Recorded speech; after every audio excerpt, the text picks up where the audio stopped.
betul. Iya, ini kita masih banyak carut marut. Mungkin ke Pak Maman aja ya, soal antrian yang panjang. Bayangkan orang seorang harus daftar saja sudah bayar pada 25 juta tadi. Dan itu harus menunggu 15 tahun. Berarti kalau orang ketika punya uang 25 juta itu ketika dia sudah usia 40, nanti hajinya sudah 55 nanti baru bisa naik haji. Ya, saya mau komentari dua hal, Mbak. Satu soal antrian. Soal antrian haji itu tidak terlepas dari tempat di mana kita melakukan haji, yaitu Mekah dan Madinah. Kemarin ada perbaikan renovasi yang menjadikan pemerintah Arab Saudi mengambil kebijakan ada pengurangan. Nah, itu pengurangan itu sudah dikembalikan. Sekarang itu adalah jamaah haji terbesar 221.000. Ya Pak, kalau antrian panjang kita semua paham ya Pak, karena di negara-negara lain juga antri panjang di Malaysia. Tapi ya, makanya, di Malaysia ketika daftar dari lahir katanya ya sudah didaftarkan dulu, nggak pakai bayar 25 juta Malaysia Pak. Malaysia itu sedikit Mbak umat Islamnya. Ya maksudnya tidak harus bayar dulu penduduknya. Ya. Jadi Malaysia itu tetap mahal karena itu dikelola dengan pola yang berbeda dengan kita, dengan pengelolaan jamaah haji yang begini banyak. Jadi sekali lagi soal antrian ini justru kita meminta kemarin mendesak Arab Saudi untuk memberikan lebih. Tetapi itu tidak dipenuhi secara keseluruhan. Kalau soal kuota memang wewenang Arab Saudi pastinya. Kuota ya. itu bernyangkut bukan hanya dengan tempat, dengan pemondokan, dengan kapasitas bandara dan lain sebagainya. Kita telah melakukan diplomasi yang bagus. Iya, tapi diharapkan itu meringankan jamaah ya, misalnya ya tadi itu kalau kita sudah melakukan prioritas bahwa yang tua misalnya itu sekarang didahulukan. Iya. Nah itu. Maksudnya kalau ngantri panjang nggak usah setor uang gede-gede gitu Pak, biar ngendepnya nggak sampai 15 tahun. Kalau saya setuju, tetapi yang pasti jamaah harus beritahu juga bahwa biaya haji di Indonesia sekarang tahun ini misalnya DPR mengetok itu 61,8 juta. Sedangkan jamaah cuma bayar 34,9 juta. Nah, dari mana sisanya? Sisanya itu salah satunya ngambil dari dana itu dan termasuk dari APBN. Nah, kalau 61 juta mahal sekali ya Pak ya? Nggak mahal karena dihitung dari komponen penerbangan dan lain sebagainya. Justru jadi disubsidi oleh pemerintah begitu? Disubsidi salah satunya adalah dengan dana jamaah yang belum berangkat. Ini yang menjadi diskusi kita yang menarik. Saya ingin ini Mbak Rahma dari aspek tadi 61 jadi 34. Saya ingin melihat dari aspek syariahnya. Ini yang mulai dulu sebelum ada BPKH, sebelum ada undang-undang itu diam-diam. Artinya dikelola lalu tidak jelas dapatnya uang ini kemana dan dipakainya kemana. Kalau tadi Pak Maman mengatakan kekurangannya itu dari 61 itu didapat dari hasil pengelolaan yang sebagian kesukuk. Ini usaha yang haram. Kenapa? Orang yang punya duit nggak menerima. Sementara orang yang berangkat menerima. Masa duit dia semua? Kan enggak. Antara yang anggaplah yang antri ini 10.000, yang berangkat cuma 1.000. Masa ada di hasil duit 10.000 ini hanya dipakai oleh 1.000 orang? Nanti yang terakhir ini nggak kebahagiaan ini disebut belum tentu dia berangkat, umurnya sudah nggak ada, nggak berangkat Pak.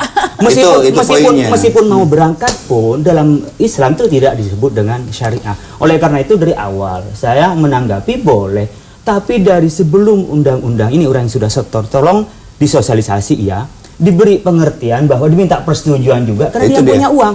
Oh iya saya mau investasikan, jangan-jangan tadi berkenaan dengan soal inflasi. Coba bayangkan inflasi per tahun itu berapa persen kita, real. Kalau sekarang 25 juta, orang berangkat 25 tahun yang akan datang, kurusnya dolar. Mungkin bisa diberi pilihan, Anda ini mau investasi, biar tidak berkurang, sehingga uang bisa nambah dari 25 sampai 45 nanti pada waktunya. Atau suruh pilih, saya setelah nyetor rupiah, saya convert aja, langsung convert ke dolar, karena nanti juga melunasinya dolar. Atau memang sekalian, lunasinya melalui rial, kenapa harus dolar? Tujuannya adalah negara rial. Nah, inilah yang kita perlu pegang aspek syariahnya, akadnya ini. Membedakan dengan yang lain adalah akad. Makanya masyarakat jangan dirugikan. Bukan persoalan return yang diterima, tetapi kerugian baik dari segi akad, punya dia tidak kembali, sementara peraturan tadi itu kalau di Malaysia kan bisa setor nama saja baru lahir langsung didaftarkan haji. Karena tidak harus setor uang begitu. Nah ini kenapa mesti harus setor uang sih Pak? Nah ini saya khawatir ini menjadi collecting money ya, menjadi hanya ngumpulin uang. Saya mulai dulu menyarankan sebisanya ditata, kalau bisa di moratorium. Bagaimana orang kok terus berjubelan hanya biar dia tuh nyetor, lalu orang dibentuklah pengelola dana ini. Saya khawatir mengeksploitasi publik, masyarakat yang berangkat haji. Iya, ini memanfaatkan, mungkin ke Pak Tulus dulu ya. Ini memanfaatkan jamaah haji disuruh bayar, sudah tahu antriannya 15 tahun, 10 tahun sekarang disuruh bayar dulu di ironisnya depan. kan ketika suruh membayar itu kan juga ada dana talangan dari bank. Ini yang itu yang dulu kemudian menjadi booming, ya menjadi booming karena ada dana talangan dari bank itu. Jadi masyarakat atau umat ini suruh ngutang dulu untuk membayar.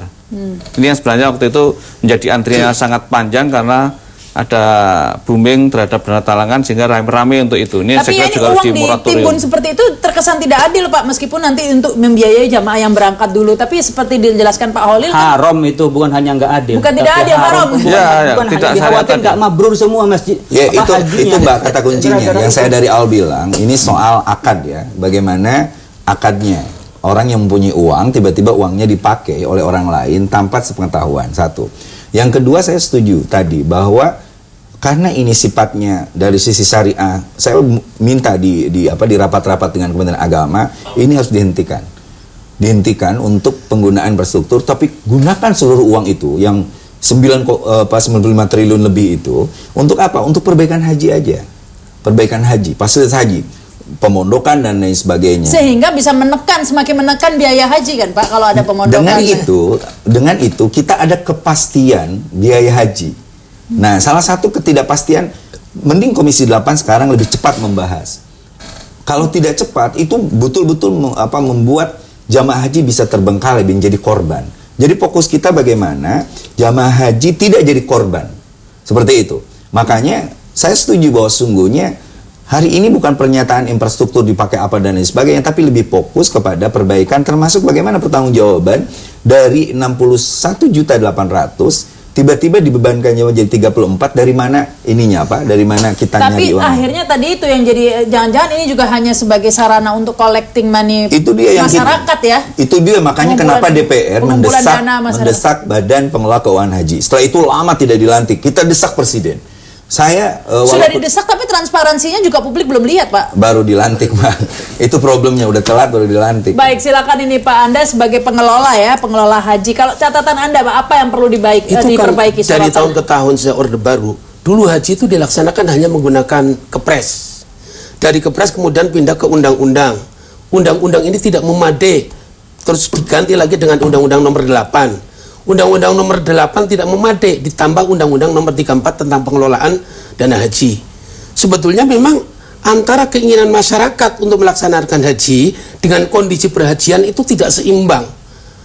Pada saat sekarang yang akan haji itu sudah sampai sekian juta dan sampai di satu daerah sampai 40 tahun, otomatis uang ini sudah sangat besar. Ini memang bukan hanya sekedar penyelamatan uang, tapi uang ini harus berbicara diapakan. Sahabat Umar kan mengatakan, orang-orang yang punya emas hendaklah digunakan untuk berdagang. Sebab kalau tidak dipakai untuk dagang, nanti hanya akan habis dimakan oleh zakat. Haji juga begitu. Ini kalau uang itu tidak dikelola, nanti hanya dimakan oleh inflasi dan dimakan oleh pajak. Nah, untuk menghindari itu semuanya, pemerintah sebetulnya sudah melakukan, disukukan sudah, diinfrastrukturkan sudah, hanya perangkat undang-undangnya untuk menjaga uang ini memang belum ada. Ya, ini mungkin ini pemikiran awam saya ya, kalau untuk menghindari uang menumpuk sehingga tadi itu tergerus oleh inflasi, mengapa agar setorannya dikurangi saja, tidak menumpuk jadinya kan? Lebih. Dan itu untuk meringankan jamaah. Kita akan lanjutkan lagi bisa setelah pesan-pesan berikut ini. Dulu memang